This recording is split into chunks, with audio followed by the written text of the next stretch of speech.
UPSC का member या उसका अध्यक्ष जब अपना जॉब छोड़ेगा तो दूसरा सरकारी नौकरी नहीं कर सकता है। उसको हटाना खिलवाड़ समझ गए। 10 गो क्वेश्चन चाहिए, मंगा लेगा कितना? 250 क्वेश्चन। यूपीएससी का क्वेश्चन नहीं लीक होता। यूपीएससी वाले हर जिला के डीएम को फोन करेंगे।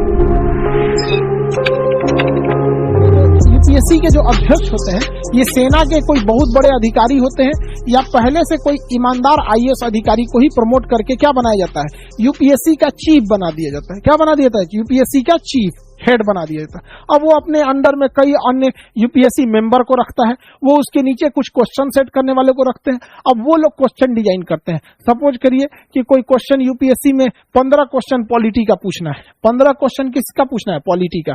तो अब ये यूपीएससी वाले क्या कहेंगे?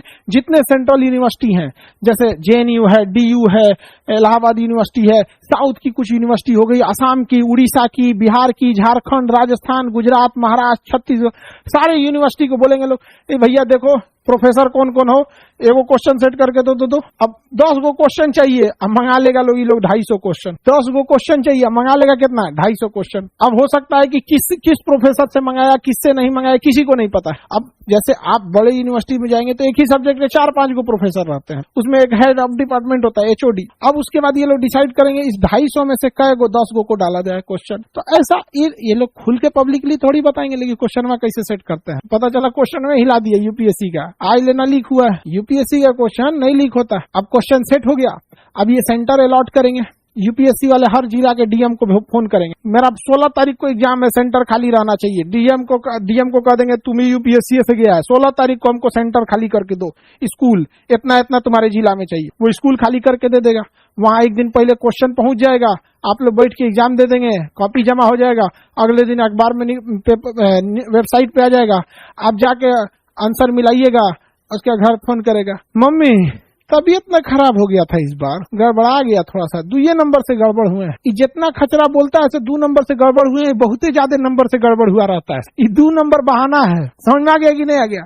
कहेगा तो 2 नंबर से छूट गया, कई तो कहेगा आधा नंबर से, उससे सिर्फ 25-30 पीछे है। कुछ रियलिटी में 1-2 नंबर से छटते हैं, लेकिन ज्यादातर इसे जो खचरा बहाना बनाता है कि ये गड़बड़ा गया, तबीयत ठीक नहीं था, कहा बोले हम एकदम हमको कोरोना जैसा फील हो रहा था, एग्जाम में उल्टी होने लगा, हम कहा कहें, हम एग्जाम सेंटर में पर लेट से पहुंचे थे, आधा घंटा लेट हो गया ना, तो कुल क्वेश्चन में बना दिए रहते। जो भी बहाना आपको बनाना होगा बनाइएगा, नहीं तो रिजल्ट आ गया तो फर्स्ट क्लास। यहाँ पे मेंस की तैयारी कीजिए, मेंस लिखिए, इंटरव्यू दीजिए। आपको यूपीएससी का ऑफिस जो है वो दिल्ली में मिलेगा। यूपीएससी का हेड ऑफिस कहाँ मिलेगा? दिल्ली में। जब आप यूपीएससी का एग्जाम दीजिएगा, पीटी पास कीजिएगा, मेंस पास कीजिएगा, तब आपको इंटरव्यू के लिए इसके ऑफिस में बुलाया जाएगा, यूपीएससी के ऑफिस। और वहां आप बाहरवा खड़ा होकर फोटो खिंचवाइएगा।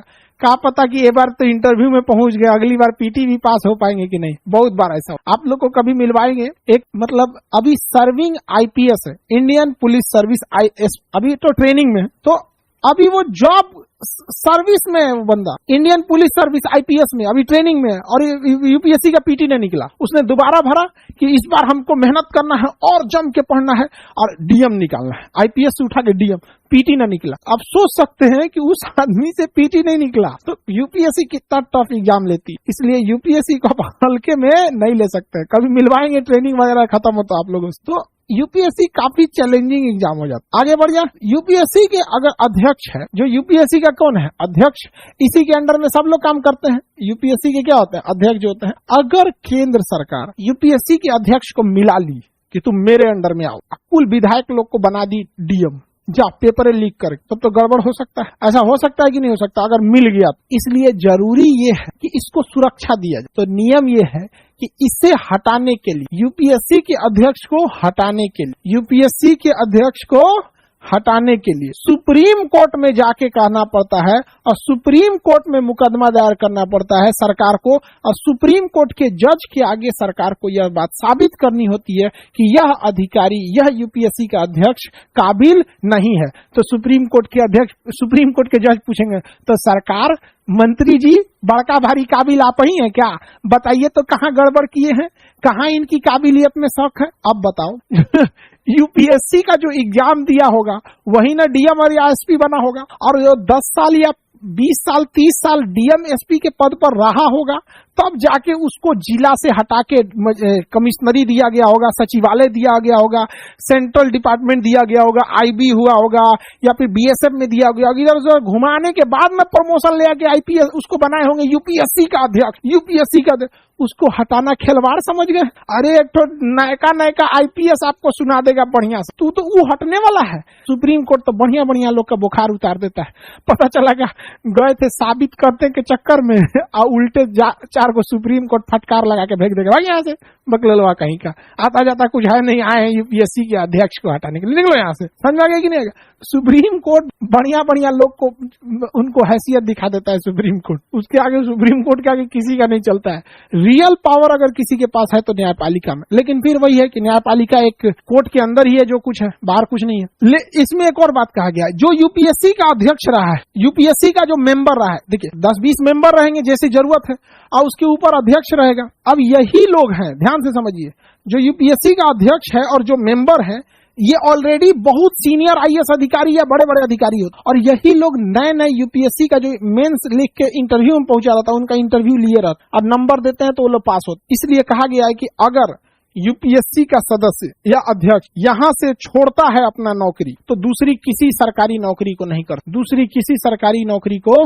नहीं कर। समझा गया? यूपीएससी का मेंबर या उसका अध्यक्ष जब अपना जॉब छोड़ेगा तो दूसरा सरकारी नौकरी नहीं कर सकता है। क्यों नहीं कर सकता है?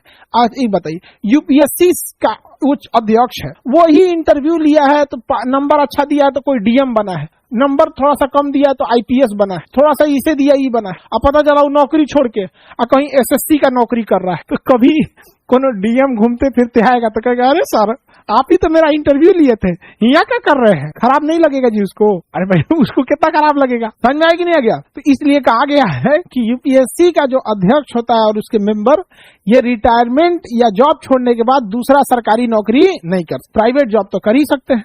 आप लोग जब इंटरव्यू दीजिएगा तो जो लोग रिटायर्ड हो चुके हैं यूपीएससी के मेंबर, हम उन्हीं लोगों से आप लोग का इंटरव्यू लेंगे। वो लोग आप में से जितने लड़के पीटी और मेंस पास करेंगे, तो जब इंटरव्यू लिया जाएगा तो ऐसा नहीं कि अकलेल बकलेल कोनो को इंटरव्यू पैनल में बैठना होगा। वहां पे जो यूपीएससी के ऑलरेडी 2